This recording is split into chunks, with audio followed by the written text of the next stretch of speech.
ये तो अपने हर जिला का जो मेरा दौरा होता रहता है पूरे प्रदेश में, उसके निमित्त यह आज का मेरा दौरा बनाया गया है, इसलिए मैं यहाँ पर आया हुआ हूँ।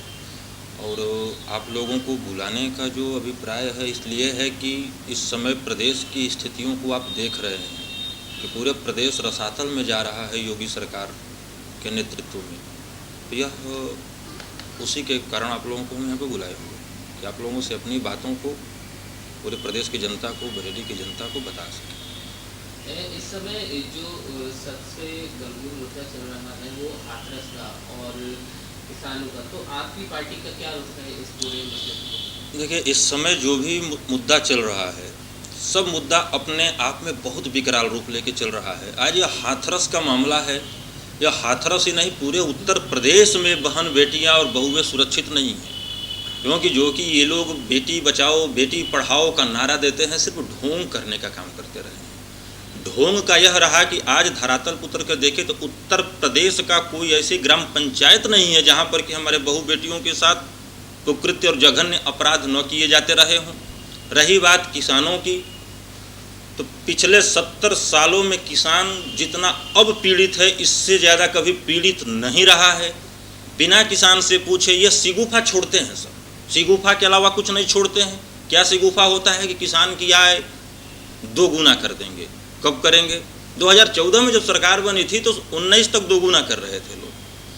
उस समय भी नहीं बताया कि सरकार की वर्तमान आय कितनी है। फिर आप देखें कि 2014 से लेकर 19 में आ गए, 19 में आने के बाद 22 चिल्ला रहे थे, 22 के बाद एकाएक बिना सरकार से पूछे पता नहीं ऐसी क्या समस्या इनके सामने आ गई कि एक अध्यादेश ला दिया गया। अध्यादेश उस परिस्थिति में लाया जाता है जिसको लाना अति आवश्यक हो, नहीं तो चर्चा होता है। अगर एक भी लोकसभा राज्यसभा के अंदर सदस्य वो उस पर विरोध करता है तो उस पर परिचर्चा होती है, लेकिन वो भी नहीं किए। न ये सरकार के हित ऐसी हैं, न ये बहन बेटियों के हित ऐसी हैं, न ये युवाओं के हित ऐसी हैं, न ही यह हिंदुस्तान के हित ऐसी है, न उत्तर प्रदेश के हित ऐसी है। पूरे देश और प्रदेश के हित ऐसी नहीं है सर। बिल्कुल मैं सरकार से कह रहा हूँ कि किस स्तर से उनके हित में लग रही है। पहले तो ये था, पहले मैं थोड़ा सा आपको पूरा इस पर प्रकाश डालना चाहूँगा। 3 बिल है इनके पास।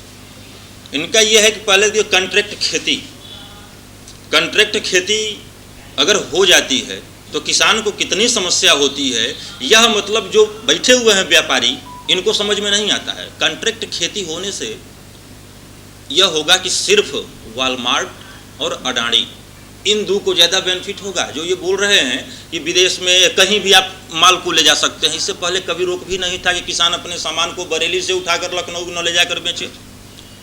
इनके ही संस्थाओं का सर्वे है 2015-16 का कि 86% किसान हमारे यहाँ 2 एकड़ से 5 एकड़ तक में हैं, जो कि सभी लोग मैक्सिमम 2 एकड़ की खेती। तो आप लोग बताइए कि 2 एकड़ से जो उपज होती है क्या उसको उठाकर किसान यहाँ से ले जाकर दूसरे प्रदेश में बेच सकता है? नहीं बेच सकता है।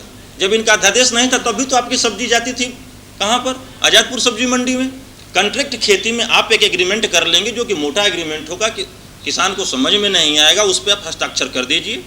अगर उनके कंट्रैक्ट में लिखा गया है कि आप अगर 20 रुपया का कंट्रैक्ट होता है, माल अगर मार्केट में 30 रुपया जा रहा है तो आप 20 पे ही बेचेंगे, 30 रुपया पे वो बेचेंगे। दूसरा इनका है भंडारण का। पहले भंडारण पे रोक था, अब ये भंडारण को अनलिमिटेड कर दिए कि कितना भी आप कर लीजिए। जरूरी वस्तुओं का भंडारण, उस पर कोई रोक नहीं है उनको। या किसान तो भंडारण करता नहीं है। यहाँ बैठे हुए सभी आप लोग भी किसान परिवार से ही हैं, आपको भी पता है कि भंडारण अगर वो करते हैं तो दिक्कत किसको होनी है? किसान को होनी है। तो आप ये बताइए कहाँ से इनके कहे अनुसार किसान को फ़ायदा है? मंडी, आप माल मंडी में बेचिए या बाहर में बेचिए, उसे दिक्कत है। तो अब इस पर मैं एक चीज़ बता दूँ आपको। शांता कुमार की रिपोर्ट आई थी 2018 में। उस रिपोर्ट में कहा गया था कि अगर FCI मंडियों से माल खरीदना बंद कर दे तो 80,000 से लेके 1 लाख करोड़ तक सरकार को फायदा होना है।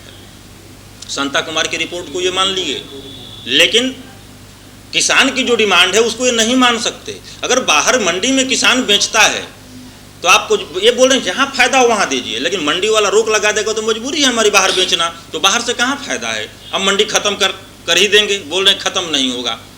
टैक्स ज़्यादा है तो टैक्स आप कम कर दीजिए ना। टैक्स विदेश ने नहीं लगाया है ना, टैक्स तो आप ही की सरकार लगा रही है। टैक्स कम कर दीजिए, किसान को फायदा दे दीजिए, या सुनिश्चित कर दीजिए कि जो भी हमारे एमएसपी से, न्यूनतम समर्थन मूल्य से नीचे दाम पे जो खरीदता है वह कानूनी कार्रवाई का हकदार है। चुनाव के देखिए, हम राजनीतिक पार्टी हैं तो हमेशा यही कहकर चलेंगे कि नहीं, हम अपना चुनाव में हिस्सेदारी करेंगे, लेकिन हमारी पार्टी जो है एक दूसरे तरीके से चलाई जाती है। इस पर हमारी जो राष्ट्रीय अध्यक्षा हैं ममता बनर्जी जी हैं, अगर वो कहती हैं कि नहीं आपको पूरा लड़ाना है तो हम पूरा लड़ाने के लिए भी तैयार हैं। अगर कहते हैं गठबंधन के साथ रहना है, गठबंधन का हिस्सा बन के रहना है, तो उसके लिए भी हम तैयार हैं। यह तो राजनीति है, इसमें कोई आखिरी शब्द नहीं होते।